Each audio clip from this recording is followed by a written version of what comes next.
and plasticky designs that the company used to crank out. So here we are a year later, and Samsung hasn't changed too much. The new Galaxy S7 and S7 Edge aren't radically different from last year's models, and they look almost identical. They're refinements and progressions. They're iterations on what was already a good product. That's really a good thing, because the S6 was a good phone, and Samsung has done enough here to make the Galaxy S7 a great phone. The standard Galaxy S7 has undergone the fewest changes. It's got the same size screen, same overall design, and largely looks indistinguishable from the Galaxy S6. It's still glass and metal, and there isn't a shred of plastic to be found.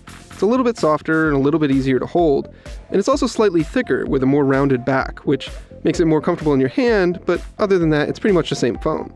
But the S7 Edge has undergone a number of changes that really make it head and shoulders better than its predecessor and smaller sibling. Well, for starters, it's got a larger 5.5-inch display. It's still Super AMOLED, still Quad HD resolution, it's still stunning to look at.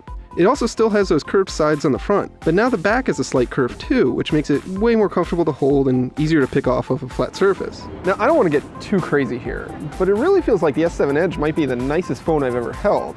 And I've held a lot of phones. Now let's talk about those curves. Samsung's been putting curved screens on phones for a couple of years, and well, it's always felt like a bit of a gimmick. But the S7 Edge actually proves that there's a reason for those curves. It allows for a larger display without making the phone huge. In fact, it's notably narrower than other phones with similar size screens. Look at it next to an iPhone 6s Plus, or a Nexus 6P, or the LG G4, or even Samsung's own Note 5. In each case, the S7 Edge has a similar or same size display, but it's noticeably narrower and smaller in size. That makes it easier to hold, easier to use in one hand, and easier to slip in your pocket without giving up that big screen. Finally, those curves have a reason to exist. Both phones are also water resistant this year, and they can go under 1.5 meters of water for up to 30 minutes at a time. But the practical use here is that you don't have to worry about dropping it in the sink or spilling coffee on it or getting caught out in the rain. And the other big hardware difference is support for SD cards, so if the 32 gigabytes of storage that comes with the phone isn't enough, well, you can easily expand it. Aside from that, the hardware on the S7 is really familiar. Again, these are refinements, not overhauls. And again, that's a good thing, because last year's phones were really nice, and these ones are just better. Inside, Samsung's made bigger improvements. The phones are thicker this year because they have much bigger batteries, 3000 mAh on the S7 and a whopping 3600 mAh on the S7 Edge, which addresses the biggest complaint with last year's phone. Both phones have been able to get us through a day, but they probably won't get you to 2. Really, if you're concerned with battery life, the S7 Edge is the one to go with. You just can't argue with the size of that battery. Both also have fast charging and fast wireless charging, so it's easy to top up when you need to. Now, the S6 wasn't slow by any means, but it did get bogged down when you pushed it to the limit. The S7, on the other hand, doesn't have any performance issues that we can see.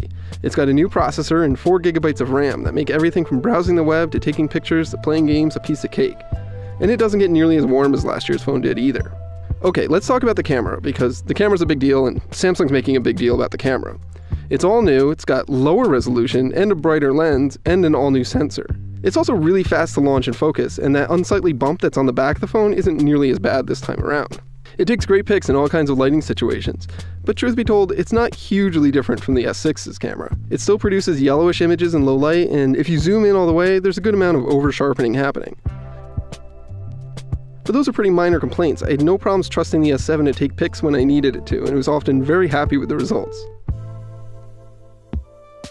So I've mostly been raving about the S7 and the S7 Edge so far, and that's really because there's not a whole lot to complain about. But if there is one thing to complain about, it's unsurprisingly with Samsung software. They both run Android 6.0 Marshmallow, and they have Samsung's TouchWiz interface, which is still ugly, but it's probably the best it's ever looked. You can still theme it pretty easily if you want something closer to stock Android too. The Verizon models that we've been testing are loaded with crapware, and the vast majority of it is bad and not useful. It'd be really great if Samsung stood up to carriers and stopped them from loading up otherwise great phones with a bunch of useless apps, but that hasn't happened here. Samsung has added a couple of new software features, like a bigger Edge screen on the S7 Edge. It's twice as wide as before, so it shows more information and you can do a little bit more with it than you could last year. But it's still pretty gimmicky, and I ended up turning it off most of the time.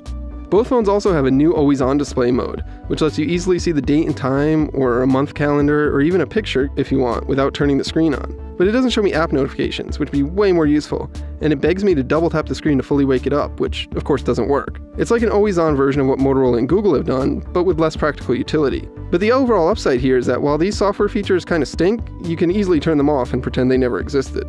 So that's where we're at with the S7 and the S7 Edge. They're really great phones. Not perfect, but really great. And perhaps the best Android phones you can buy right now. They get the basics right. Great screens, great cameras, great performance, reliable battery life, and they have eye-catching designs and premium materials. It turns out that a new design one year and refinement on the next is a great idea.